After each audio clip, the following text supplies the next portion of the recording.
Good evening, everyone. Let me get this out of the way so you can see me. Oh, there we are. So yeah, it's been real frustrating. It's cold this week. It was nice for like the 4 minutes of spring we had last week. What it really started to remind me of is like the scene with Joe Pesci towards the end of Goodfellas. Like I'll be narrating, it's like, it was a great day. They told me I just had to walk through that door and spring was gonna be right ahead. You open up the door, it's winter, there's a plastic sheet on the floor, end of story. So that's basically what the environment has been doing to me recently. And pretty much all of you guys, because you live here too. Don't remind me. Yeah, I know, it's tough. Well, you know, your parents could have fucked somewhere else, but they didn't, so. Always that option. We have cars, so yeah, but you can't get like all stressed out by this. Some people with Jersey bothers them. I try to relax, and I think you also got to take pride. You got to take pride in who you care about. Like, not just yourself, but when the people you care about do well. I got a cousin, and I'm just so proud of him. I tell you, he's the next Nikola Tesla. He's not so good with technology, but he's completely neurotic and terrified of being touched at all times.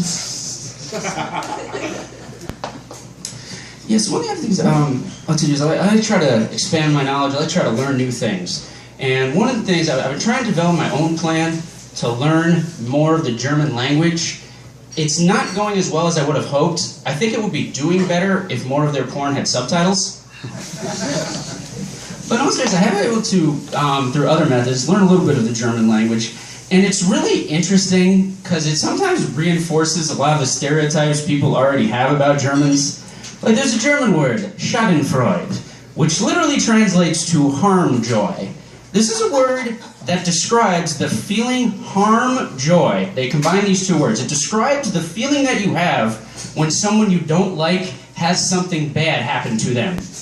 Like when you run into someone you didn't like in high school and they're 400 pounds overweight and you feel good, that's Schadenfreude. When someone you didn't like, you pass by them on the highway and there's an accident, you can see they're the one getting the ticket, and you just turn up the radio and start smiling, that's Schadenfreude. The Germans felt this emotion so much throughout their history, they needed a word for it. They needed one word, because expressing this emotion was taking too much time up in their lives. One of my other favorite things from German is that some people are like, oh, and it all sounds terrifying, which some of it does, because, you know, butterfly, we know what it is, and it's a nice word in English. In Spanish, it's mariposa. Very beautiful. In German, it's Schmetterling.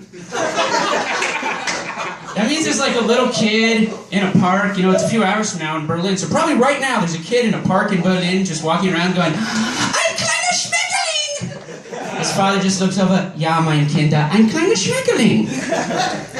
And this is like the happiest and smilingest Germans can get, it's insane. But they're like really, really good people. I've actually met plenty when I was living in Europe, and they're great because it's like the one group of people that actually embodies to every stereotype you have about them. Like just incredibly serious at all times, and just everything works. They're always there. They're early. They get there before stores open. It's amazing. Great having German friends. But I also like, you know, so that's learning a little German. I like to read a lot of other things though. One of the interesting things, I read this really cool article in the news about 2 weeks ago that right now it's possible to make a completely self-sustaining, off-the-grid home for only $5,000. Or you can give up your delusions and just get on with the rest of your life. So, one of the ways, though, I like to relax is, how can I put this? Listen to Bob Marley music. Anyone catch me here? Yeah. So, one of the things, though, when you need the special papers to listen to the Bob Marley music, is you have to go to a store, and they still apparently try to pretend that these are for tobacco products. Like, you know, because when Peter Tosh was singing Legalize It, he was talking about menthols. You just get this. I mean, I don't recall at any point, I mean, everything is apparently a tobacco product when you go into a head shop. I don't remember any point when Sherlock Holmes is like, yes, Watson, I believe we're going to solve this case. First, I need to pack a bowl of this water pipe and inhale it for about 45 minutes before we can figure the evidence out. The thing that gets me is, so weed's still illegal, but head shops are completely 100% legal in the state of New Jersey, even encouraged. This would be like if you keep murder illegal, but you have a chain of stores that specializes in rope, shovels, and quicklime. Just we call Lou's Problem Solvers. You just go in. Hey, I'm Lou. Yeah, so we got the shovels over there. So, we got some concrete so you can build that extension to your deck you've been working on. Yeah, no, we got plenty of insulation for your basement. You'll be able to practice with your band all you want. Cool. The other thing is that when I look through a lot of society today, you can see out there whenever you talk is like a lot of young people around the world, they just feel conflicted and they're looking for philosophies. A lot of stuff that we've been exposed to, we're told it's worthless. Like for example, in my lifetime, I've been told multiple times, Shawn, you are one of the greatest living threats to American capitalism. Not for political reasons. I've just sucked at every single job I've ever had.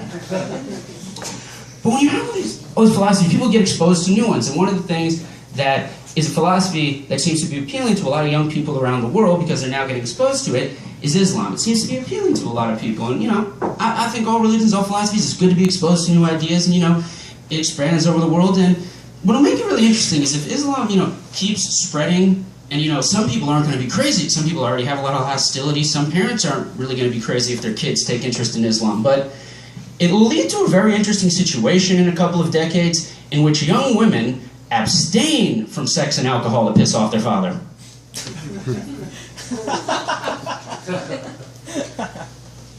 But I don't think it would just happen here, because I think if you keep following it, new ideas are coming. So, what I also started to wonder is if you went to, the toughest prisons in, Turkey and Egypt, maybe the really tough gangsters there are going to start converting to Judaism. You just have it's the most vicious gang, the kosher killers. They're the worst gang in all of Cairo.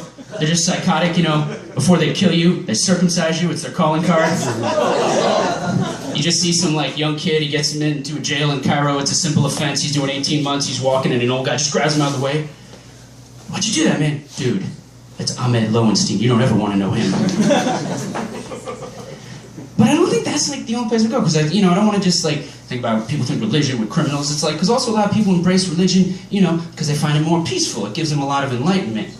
A lot of people take interest in Buddhism for that way. So I'm just imagining, this will probably happen in a few years. Just be at a nice house somewhere in Cairo, father's knocking on his door. Omar, get out here, what are you doing? Well, I'm not doing anything, Dad. I was just sitting in the lotus position thinking about the Buddha's Eightfold Path. Buddha, I'm tired of this. I don't want to hear anything more about the Buddha in this house. Want, Dad? Want? Don't you know that the first thing the Buddha told us was to defeat the human emotion of desire? Well, thank you very much for your time. My name is Shawn Barron.